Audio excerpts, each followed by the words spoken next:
Salut les internets, très content de vous retrouver encore une fois cette semaine pour vous parler de Big Brother Célébrité.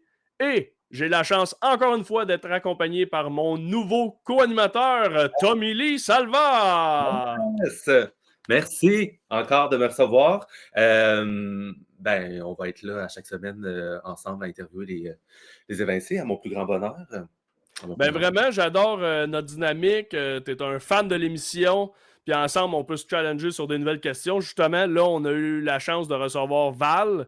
Ouais. Superbe entrevue. Elle se livre beaucoup. On apprend des affaires que, justement, on n'a pas vues dans l'émission parce qu'à part ses valises, on n'a pas vu beaucoup de stratégies de la part de Val. Mais là, on en apprend beaucoup. Ouais. Même des moments émotifs. Je ne sais pas ce qui t'a marqué le plus de l'entrevue. Ouais, moi, en fait, ce qui m'a marqué le plus, c'est juste de comprendre un peu plus sa stratégie, parce que comme tu as mentionné, on voyait son jeu, mais dans l'ombre de. Puis là, on a vraiment eu accès à elle, la joueuse, et l'humaine aussi, mais on ne fait pas juste parler de elle qui défait et refait et défait ses valises. Là. Non, ça, je pense que ça a été traité de long en large un peu partout. Là. Ouais. Écoute, je ne sais pas si tu as des choses à plugger. Moi, oui. Je vais commencer. Si les gens veulent nous laisser une petite mention j'aime, des commentaires, on va répondre à tout le monde, que ce soit sur YouTube, Instagram, Facebook, que vous soyez partout. Laissez des commentaires, c'est un peu notre paye parce qu'on fait ce projet-là vraiment de bon cœur. Si vous voulez, par contre, nous encourager et vous abonner à mon compte Patreon pour les prochains épisodes de Pas de temps à perdre, parce que je sais que tu es un fan aussi de Pas de temps à perdre, tu connais bien le show. Yes. Vous pouvez vous abonner au Patreon et là, vous allez avoir les épisodes en avance. D'ailleurs, le 27 février prochain, on tourne avec Maud Landry et Laurent Paquin. Les prochains épisodes, ça fait 1 an que j'ai pas fait de Pas de temps à perdre. Donc, si vous voulez assister à ça, il reste toujours des billets. Tout va être dans ma bio. Tommy Lee, est-ce que tu as des choses à plugger? J'aimerais ça plugger des shows, mais j'en ai pas au moins de mon côté. Fait que je vais vous plugger sur mes réseaux sociaux. TikTok, Instagram, tommy.salva en bio, vous allez tout retrouver. Sinon, là, c'est pas encore sorti, mais je commence à en parler d'un éventuel podcast à thématique nostalgique. Fait que c'est pas sorti, là. Cherchez pas sur les réseaux sociaux. C'est pas encore sorti, mais je commence à juste en semer des graines dans la tête des personnes pour le moment où est-ce que ça va sortir, là, vous le saurez. Donc voilà. J'adore ça. Donc, allez vous abonner à Tommy Lee. Abonnez-vous à la chaîne. J'ai failli m'étouffer tellement ça m'émeut. Abonnez-vous à la chaîne, likez, partagez. Faites parler sur vos réseaux sociaux de Big Brother Célébrité. Ça va être notre paye à nous. Et on vous souhaite une bonne écoute. On est content et pas en même temps parce qu'on est tout le temps déçu un peu de la personne évincée. Oui, Surtout quand c'est une recrue, c'est ça, on est en train de se jaser puis on se disait, je trouve ça plate pour les recrues. D'entrée de jeu, j'aimerais ça savoir, toi, justement, est-ce que tu trouves ça plate en te disant Coudon François, Jean-Tom, Coco Liane qui sont encore là, ont eu la chance, puis le monde tombe dans le panneau. Ah, ben on va les suivre, puis on suit encore les champions, tu sais. Ouais. C'est sûr que c'est fâchant quand même de percevoir ça parce que Danick, dès qu'il est rentré, il a eu une cible dans le dos parce que c'est un champion, parce qu'il venait de gagner sa saison. Tu sais, c'est comme le plus proche en temps. Mais c'est comme si les trahisons de Coco, les stratèges de François, mais surtout de Jean-Tom, tu sais, comme ça, on dirait que plus personne s'en rappelle. Puis on continue avec eux autres, puis on n'essaie pas de les éliminer. Je trouve qu'il y a quelque chose de quand même assez fascinant là-dedans. Puis, tu sais, il y a beaucoup, beaucoup, beaucoup de gens qui me demandent pourquoi est-ce que les recrues, on n'a pas fait une alliance. Mais la véritable raison, c'est que Jean-Tom était déjà allé chercher tout le monde pour faire les fakirs. Fait qu'on n'a même pas eu le temps de faire une alliance de recrues pour essayer de se démerder. Ils nous éliminent un à la chaîne de l'autre. Ça s'est fait très rapidement, hein, les fakirs. J'ai l'impression que dès la deuxième journée, c'était déjà très ancré. 24 heures. C'est ça. Il n'y avait pas de moyen d'aller creuser et d'essayer de faire d'autres alliances. Hein. Non, puis tu sais, pour avoir eu des discussions extrêmement franches avec Jean-Tom, de joueur à joueur, là, tu sais, lui, dans le fond, quand il a vu que François était sur le bloc, il s'est dit, ben logiquement, les gens vont me mettre moi parce que par association, on a été ensemble dans la saison. C'était pas ça du tout le souhait des patrons, mais Jean-Tom a senti qu'il y avait un peu de l'eau chaude en dessous de lui. Puis, il s'est installé dans une pièce, puis tout le monde qui rentrait dans la pièce, c'était décidé, ça faisait partie d'une alliance majoritaire. Puis, genre, la discussion franche que j'ai eue avec lui dans les dernières semaines, il me disait, tu sais, Valérie, On s'est tellement fait dire que toi, Danick, Liliane, Coco, par Danick, mettons Danick, il me connaît moi, il connaît Liliane, Liliane connaît Coco. On s'est tellement fait dire que ces quatre-là, vous étiez ensemble, qu'il n'y avait aucune manière d'aller vous chercher, même si Jean-Tom me disait, tu m'as choisi au premier défi, puis je te cherchais. Je voulais t'amener dans ce que j'étais en train de créer. Mais on a été catégorisés comme radioactifs. Puis voilà. Ça a-tu été un.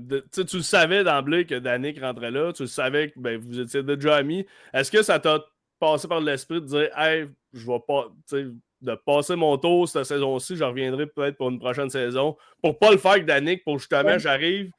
Puis t'étais comme un Stéphane Fallu qui rentre la semaine 2. Toi, tu rentrais déjà avec un allié fort que personne a en rentrant d'habitude dans la maison. Mais c'est plate, tu sais, parce que je suis rentrée en disant à tout le monde, oui, Danick et moi, on se connaît, oui, c'est vrai qu'on est des amis, mais ça, c'est dans la vraie vie. Moi, je suis ici à Big Brother, je suis ici pour jouer, puis la preuve, c'est que Danick a joué, il a fait des alliances où je n'y étais même pas, tu sais.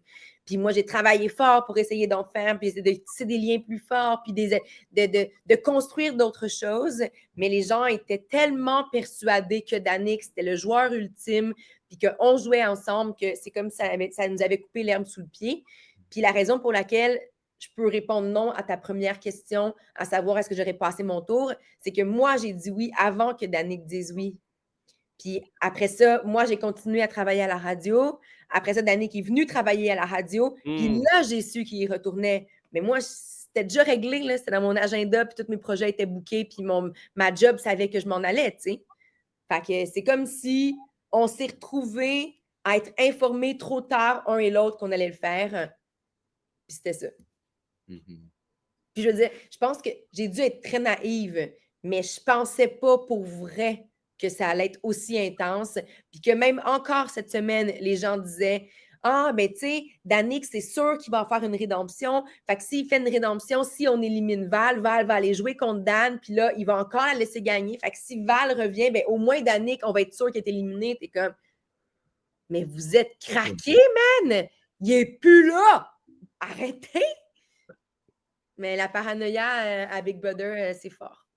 Qu'est-ce qui se passe justement dans la maison en ce moment? Il y a une paranoïa. Qu'est-ce qu'on voit pas? Là, tu viens de dire ça. Vous parlez de rédemption parce que j'imagine là, il va y avoir encore une double élimination. On se doute qu'à un moment donné, il va y avoir quelqu'un qui va revenir. Qu'est-ce qui se trame dans la maison, mais qu'on nous, on n'a pas vu? Ben, c'est le cycle de la paranoïa qui est excessivement fort. Là. Justement, nous, pendant 2 semaines, là, on n'a que parlé de la potentielle rédemption de Danick. Puis après ça, c'était avant qu'on sache le pouvoir des cristaux, qu'est-ce que ça peut faire, comment est-ce que c'est utilisé. Là, c'est sûr qu'il y en a un bleu, puis un rouge, puis un bleu, puis un rouge, quand la production finalement dit « Eh non, mais on met ça random, let's go. » Ça a été prédéterminé. Puis, hein? Dans quel sens? Il n'y a pas une trajectoire qui est établie, tu sais. Fait que je pense que c'est ça. C'est le temps qu'on passe à faire des théories, puis à être suspect de quelque chose, puis à imaginer quelque chose.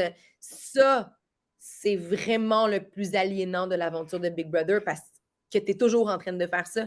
Puis tu n'as rien. Tu n'as pas de cellulaire, tu n'as pas de distraction, tu n'as pas de petite émission de télévision à regarder le soir. Fait que c'est ça que tu fais.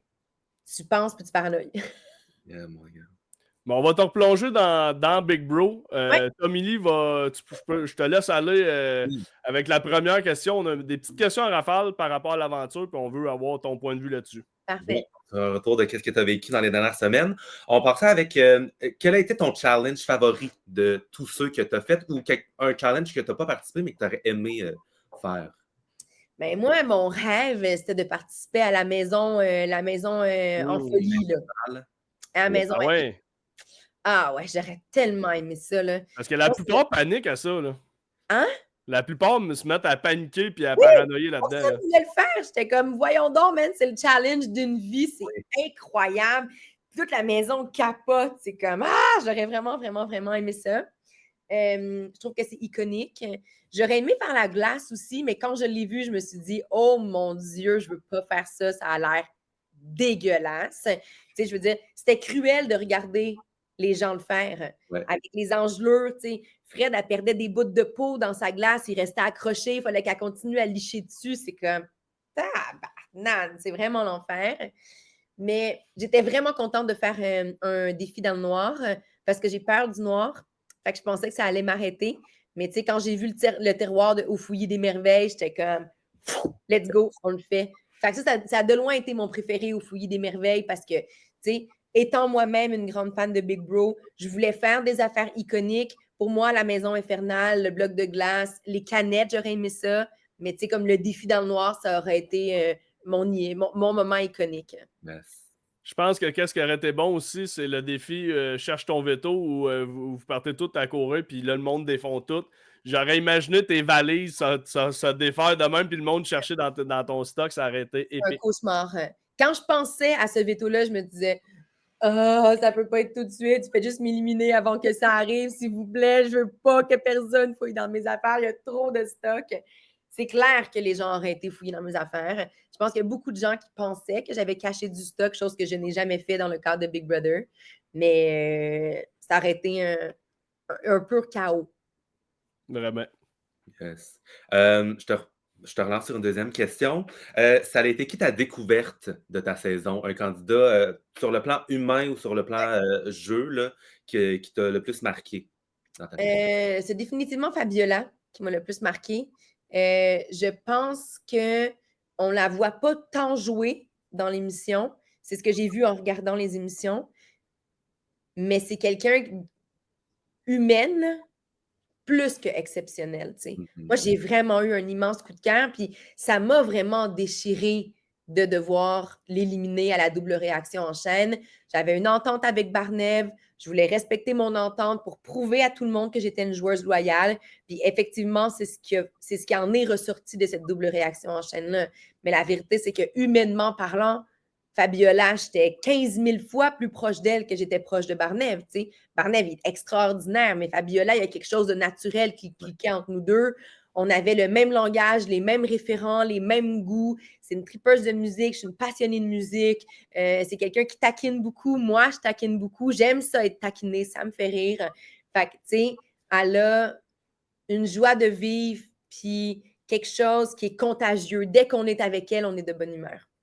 Ça se ressent aussi à la maison, là. Ah Vraiment. ouais, elle est vraiment exceptionnelle. Ça y a pris combien de temps de pardonner? Parce qu'on l'a vu, là, à donner des câlins à tout le monde, puis à toi, il y a eu comme un froid. On n'a jamais vu, mais à moins que ma mémoire me trompe, on n'a peut-être pas vu la réconciliation, ça s'est passé comment? Ouais. On l'a vu vite, la réconciliation dans l'émission. Mais dans le fond, tu sais, je veux dire, à partir du moment où je l'ai revu passer la porte, je me suis dit, oh my God. L'humaine est vraiment contente parce qu'elle retrouve son amie, puis la joueuse est comme, ah, c'est le pire scénario ever! Fait que, tu sais, quand elle est rentrée, elle a demandé à ce que personne l'approche. Tout le monde est allé faire ses affaires, est revenu.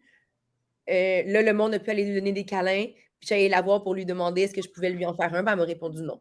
Là, moi, je suis partie en pleurant dans la pièce comme un bébé parce qu'on m'avait refusé un câlin. Puis je la comprenais, tu sais. Mais moi, j'étais comme, man, j'ai besoin de lui expliquer que j'ai fait ce choix-là pour la game.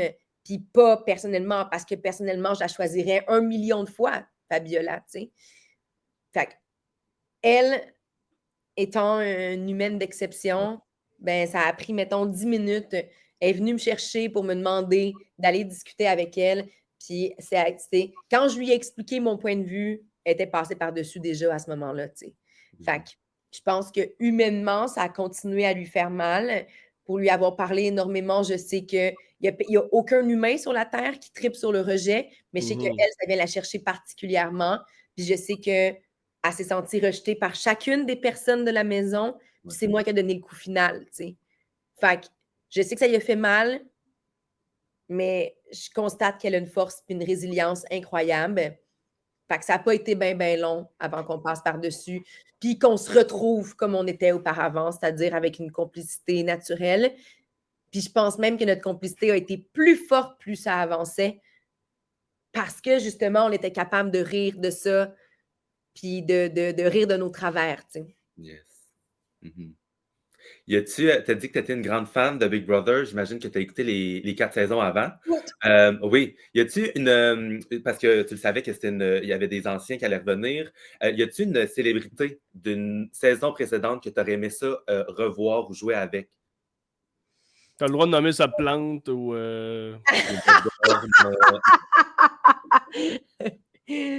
Good one. J'aurais adoré jouer avec Jojo, avec Joël Paris-Beaulieu de la saison dernière. Je pense qu'on aurait pu être un solide duo en termes d'affinité naturelle, en termes de création d'amis, en termes de création de réseau. C'est quelqu'un qui a une intelligence qui m'impressionne. Je pense que nos deux intelligences, puis mon côté physique, je pense que nos caractéristiques se seraient bien emboîtées, puis on aurait été, selon moi, parce que je sais qu'elle est très humaine aussi, un duo assez redoutable. Intéressant. J'aime ça. As-tu un move ou un coup que tu as fait dans la maison qui n'a pas été montré, dont tu es fier? Ça peut être soit vraiment humainement, c'est pas obligé par rapport à la game, un peu un fun fact comme Jean-Tom puis son omelette au cocon. Ou, et à l'inverse... Ah, vas-y. Chris, y a-tu des concombres dans cette omelette-là? Dans quel monde on met des concombres dans une poêle pour les faire cuire dans une omelette, man? Après ça, il est venu me voir. Ouais, tu pourras débriefer ça avec ton mari cuisinier, mais ça se fait-tu, tu penses? J'étais comme, dans aucun monde, ça se fait, j'entends. T'as pas besoin d'être cuisinier, je pense, pour le savoir. Personne fait ça, jamais. Voyons donc. Non, vraiment pas. Mais justement, y a-tu un coup que t'es très fier, puis un coup qu'on n'a pas montré ou qu'on a montré, puis tu fais ah, ça, Colin, c'est un mauvais coup de joueuse là-dessus, tu sais. Mais, tu sais, mon mauvais coup de joueuse, on l'a vu, là, c'est de faire confiance à Fredski, tu sais. C'est Danick qui t'a fait la passe à la palette. Exact. Fait que c'est Danick, dans le fond, le fautif. Mais Danick était tellement persuadé que son lien avec Fredski était fort parce qu'ils avaient fait la saison précédente ensemble, quand finalement, on constate que ce n'était pas tant que ça. Fait que moi, faisant confiance à Danick, je me suis dit, bon, mais je fais confiance aveugle à Fredski maintenant. Tu sais, je veux dire, dans Big Brother, là, c'est tellement difficile ce qu'on vit qu'il faut comme une espèce de soupape pour pouvoir t'en sortir. Puis j'étais tellement certaine que ce serait Fredski pour moi. Puis elle avait été trahie par François. Fait que j'étais tellement certaine qu'elle avait le même sentiment par rapport à François que moi, parce que moi, mon sentiment par rapport à François, je le basais sur le fait qu'elle avait été trahie. Quand j'ai vu les shows, j'ai constaté que finalement, elle était bien contente que François n'ait pas choisi Coco. J'ai non seulement été déboussolée, mais tu sais, dans la dernière journée de campagne, Fredski, elle m'avait demandé pourquoi est-ce que j'avais dit par rapport à François que je lui faisais pas confiance, puis que j'aurais pu le mettre sur un bloc. Puis je disais, ben, voyons, c'est drôle que tu me demandes ça parce que moi, je base toute ma réflexion sur ce que tu as vécu, sur ta trahison. Mais là, je pense que ça l'a présenté un peu trop son jeu. Fait que là, après ça, elle est allée me vendre directement à François, puis ça a été la fin de mon aventure. T'sais? Fait que ça, c'est mon pire move, d'avoir fait confiance à Fredski. Mais pourtant, en plus, Fredski a joué de même exactement pareil la saison passée. C'est quoi? Si quelque chose d'un bord, elle va dire de l'autre. Mais puis elle se faufile là-dedans, tu sais. Je me disais qu'elle avait tellement cherché une alliée pure la saison dernière que si je pouvais lui donner ça, on irait loin ensemble. Peut-être qu'elle l'a trouvé en François, qui sait. Je me suis trouvée bien naïve, en tout cas. Puis ton meilleur coup? Mon meilleur coup, arrête de ce qu'on n'a jamais vu en ondes, mais qui était vraiment drôle, c'est que justement, comme j'avais amené une quantité démesurée de valises, parce que je capote sur la mode, pour moi, c'est un jeu, fait que je voulais m'amuser à Emily in Paris, fait que Valérie in Big Brother célébrité. J'avais une feuille sur laquelle ma styliste avait pris des photos de chacun des looks. Puis cette feuille-là, tous les matins, je la donnais à un candidat. Fait que tous les matins, tous les jours, c'est quelqu'un dans la maison qui choisissait mes outfits. C'est des affaires que, tu sais, c'est des items qui provenaient en grande majorité de ma garde-robe, mais tu sais, qui n'avaient jamais été matchés ensemble. Ça faisait longtemps en tabarnouche que j'avais porté dans un galant. Fait que ça, c'était comme mon jeu préféré. Quelqu'un qui décide le outfit, mettre ça sur pied ensemble, essayer de pogner la vision par rapport aux cheveux, puis au make-up, puis on avait juste ça à faire, fait que c'était vraiment divertissant. Fait que ça, j'ai vraiment, vraiment, vraiment trouvé ça drôle puis amusant. Qui a été le pire styliste? Le ou la? François? Il est une crise de ce qu'il porte, là. Lui, tout ce qu'il veut, c'est trouver des cristaux, trouver des cristaux, trouver des indices, trouver des cristaux, trouver des indices, fouiller la maison au complet, connaître tout par cœur. Fait que, il s'en crise de ce qu'il porte, là. C'est pas ça. Ça, c'est drôle. Hey, si tu le veux bien, on va terminer avec un jeu Ouais. que j'ai joué avec les autres candidats, puis Tommy Lee aussi, on a joué ensemble. Ça s'appelle ça ou slop. Parfait. Donc, on te donne une option ou la slop.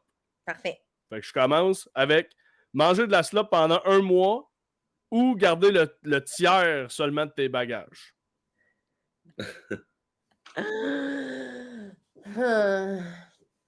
Voilà. J'ai vu des gens sur la slop, puis ça a l'air absolument exécrable. Puis ils n'ont plus d'énergie, puis ils n'ont plus de qualité de vie, puis ils sont irritables, puis ça va plus bien.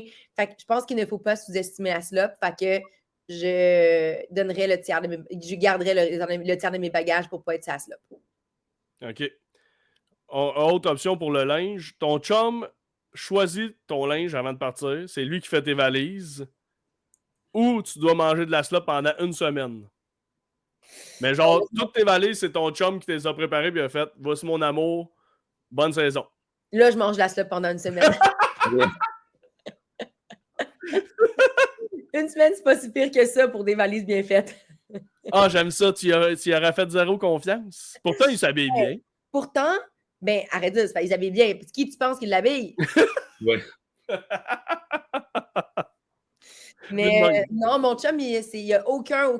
Autant moi, tout mon intérêt passe par la mode, autant lui, il y a 0 intérêt. C'est quelqu'un qui veut bien paraître, tu sais. Mais tu sais, c'est moi qui magasine toutes ses affaires tout le temps. Puis c'est moi qui valide ses choix de outfit. Fait que, tu sais, je dirais pas, il sait ce qui me va bien. Il est content de me voir dans les vêtements. Puis je pense qu'il aurait choisi plein d'affaires qui m'auraient avantagé. Mais je pense qu'il n'aurait pas réussi à faire les matchs incroyables que ma styliste a réussi à faire. J'aime ton honnêteté. Tommy, je te laisse aller avec la prochaine. Oui, parfait. Manger de la slop pendant 1 semaine ou manger les omelettes au concombre de Jean-Tom pendant 1 semaine? Les omelettes au concombre, quand même. Y avez-vous goûté? Tout le monde l'a mangé. Tout le monde l'a mangé. Puis tout le monde était comme... Il a mis des concombres dans son omelette. Mais tout le monde, tu sais, ça goûtait pas bon. C'est juste que ça n'a pas rapport de mettre des concombres. Puis vous savez pourquoi il a mis des concombres, hein? Il pensait que c'était des zucchini? Non, il voulait mettre des oignons verts. Puis il n'y avait plus d'oignons verts de disponibles. Fait qu'il a dit, fuck off, un légume pour un légume, je vais mettre des concombres. OK, il voulait jazzer l'affaire, là. Dans aucun monde, les concombres remplacent les oignons verts. C'est impossible. Ben oui, c'est certain. OK, je te relance sur une deuxième. Oui. Manger de la slop en ondes à chaque matin, c'est quoi? Ou perdre ton poste à c'est quoi pour la suite? Ah, ben là, manger de la slop tous les matins, c'est quoi? Je veux dire, c'est rare en radio d'avoir une gang avec qui tu tripes vraiment, où il n'y a pas d'anicroche, où ça va bien, où tu es heureux. On se lève quand même excessivement tôt. On se lève à 4 h le matin, 3 h 30 pour pouvoir aller faire cette job-là. Fait que rapidement, ça peut devenir très difficile. Puis ça ne l'est pas. C'est une pure joie tous les matins. Étienne Marcoux, pour moi, ça a été une découverte incroyable de manière professionnelle, mais aussi personnelle. C'est un gars avec qui je suis devenue instantanément amie très proche. Puis je ne changerais rien au monde cette gang-là. Je les aime vraiment énormément. Danick avait choisi de perdre son poste, lui. Non, c'est pas vrai. Je pense qu'il tenait. Ouais. Vraiment. Ne pas pouvoir écouter les épisodes de Big Brother, genre de ta saison, ou manger de la slop pendant 1 mois. Je sais pas où je me situe par rapport à Big Brother pour la suite de la saison parce que je suis encore trop collée sur ma sortie. Puis je sais pas si je vais être capable de continuer à l'écouter. Okay. C'est ça la vraie vérité. Ça me bouleverse à l'intérieur d'une manière que j'ai de la difficulté à expliquer puis à raisonner encore dans mon cerveau. Fait que pas écouter les épisodes, ce serait pas un gros drame pour moi. Ça t'a vraiment blessé de ta sortie? Ouais, tu sais quoi, j'ai réalisé que je pensais être capable de vraiment faire fi de l'humain quand j'allais être dans le jeu. Puis je pensais être capable de trahir, puis de mentir, puis de faire comme si rien n'était. Puis j'ai rapidement constaté que ça ne serait jamais le cas. Je ne serais jamais capable. Puis j'en parlais avec ma psy, puis j'en parlais avec l'équipe. Puis j'étais comme, man, je vous le dis, ça ne marchera pas. C'est sûr que je vais être éliminée. C'est sûr que ça va mener à ma perte. Je ne serai pas capable de passer par-dessus l'humain. Puis force est de constater que je ne l'ai pas faite. Je n'ai pas été capable. Puis quand les gens me le font, j'ai bien de la misère à passer par-dessus. Fait que ça va me prendre beaucoup de travail sur moi-même pour être capable de circonscrire dans le jeu ce qui s'est passé dans le jeu, puis de ne pas garder ça dans ma vraie vie, cette rancune-là, puis cette frustration d'avoir été trahie. Mais ça fait aussi moins qu'une semaine que je suis sortie, ça fait quelques jours à peine. Fait que, évidemment, tout le monde me dit qu'avec le temps, ça va faire les choses, ça va se placer, puis je le souhaite vraiment parce que j'ai rencontré des gens dans cette game-là que je veux avoir pour vrai dans ma vraie vie. Mais est-ce qu'au moment où on se parle, je peux te dire que j'ai envie de les avoir dans ma vraie vie? Non. On parle de qui? De ceux qui m'ont trahi. Tes alliés. Mais c'est vrai que c'est déchirant, tu sais, je pose ça, j'ai un sourire, mais moi, vu de l'extérieur, tu sais, vous me donnez un show, mais quand on pense justement aux vrais êtres humains, puis d'un bord puis de l'autre, tu fais, je suis pas sûr qu'eux autres, ils se sentent mieux nécessairement de t'avoir caché les cristaux, ces affaires-là, tu sais, quand sur le coup, tu le fais, puis après ça, tu fais, ouais, on a été cheap, tu sais, genre, c'est comme, il doit y avoir des discussions tellement profondes puis humaines que ça n'a aucun sens. Ouais. Que des fois, tu as le goût de flipper un peu en disant, hey, là, on va jouer, je peux pas faire ça, tu sais. Ouais. Mais c'est ça. Pour l'instant, je peux pas imaginer avoir fait ça parce que manifestement, je peux pas passer par-dessus l'humain, tu sais. Puis j'ai tellement mal vécu avec ce que j'ai fait à Fabiola en choisissant la game plutôt que l'humain, en choisissant le deal que j'avais versus la connexion que j'avais, que j'aurais jamais pu refaire ce move-là, tu sais. Fait que c'est comme si je suis pas capable d'imaginer que c'est pas personnel. Parce que dans le fond, moi, Big Brother, c'était ma vraie vie, là. Bon, vous êtes tellement... que j'ai pas encore... Mais clairement, le temps arrange les choses, puis je te le souhaite. On va te poser une dernière question de sauce-là pour finir, espérons-le, d'une façon plus légère, puis on va voir un peu... soit que pendant une semaine, à chaque fois que tu croises Martin, faut que tu lui donnes un petit coup d'épaule, mais genre, sans jamais... Il sait pas, lui, que c'est un défi. Fait que tu croises Martin, tu donnes un petit coup d'épaule jusqu'à temps que tu vois que ça le fatigue vraiment, tu sais. Fait que au début, il trouve ça drôle, puis en effet, ou tu manges de la soupe pendant une semaine. Qu'est-ce que tu aimerais mieux? Donner des petits coups d'épaule à Martin? Ou... Je donnerais des petits coups d'épaule à Martin. Ça me ferait quand même. Je pense qu'il serait rapidement irrité. C'est clair. Genre, là. Ouais. Mais ça me ferait rire. C'est mon chum, puis je l'adore, j'aime ça le taquiner, fait que c'est sûr que je fais ça. Ah, mais là, je parlais de Martin Vachon. Martin Vachon? Oui. Je donne des petits coups d'épaule sans retenue. Encore plus fort qu'à ton chum? Oh oui, encore plus fort. Dans ma vie, il y a tellement de Martin. Là, il y a Martin Vachon de Big Brother, il y a Martin, mon agent, il y a Martin, mon mari. Fait que je suis comme entourée de plein de... Martin Cloutier? Oui, Martin Cloutier, l'animateur de radio. Fait que, tu sais, il y a tellement de Martin dans ma vie que je ne savais même pas quel Martin tu parlais, tu vois. Mais peu importe le Martin, je lui donne un petit coup d'épaule. J'aime ça. Hey, ben, merci beaucoup, Val, pour ta présence à notre show. Très apprécié. Tu as été super fine, super généreuse. Puis on te souhaite de faire la paix avec ton parcours parce que tu as eu un beau parcours. Tu peux être fier de toi. C'est gentil. Puis je te souhaite le meilleur. Puis j'espère que tu vas être capable d'écouter les émissions parce qu'on vous offre un bon show cette saison. Ouais. La plus grande déception, c'est de ne pas avoir fait la révolution. Fait que tabarnouche, c'est la vie. On va voir si quelqu'un l'a fait. J'espère un petit revirement. J'espère, dis. Ouais. Hey, ben merci beaucoup, Val. Super gentil.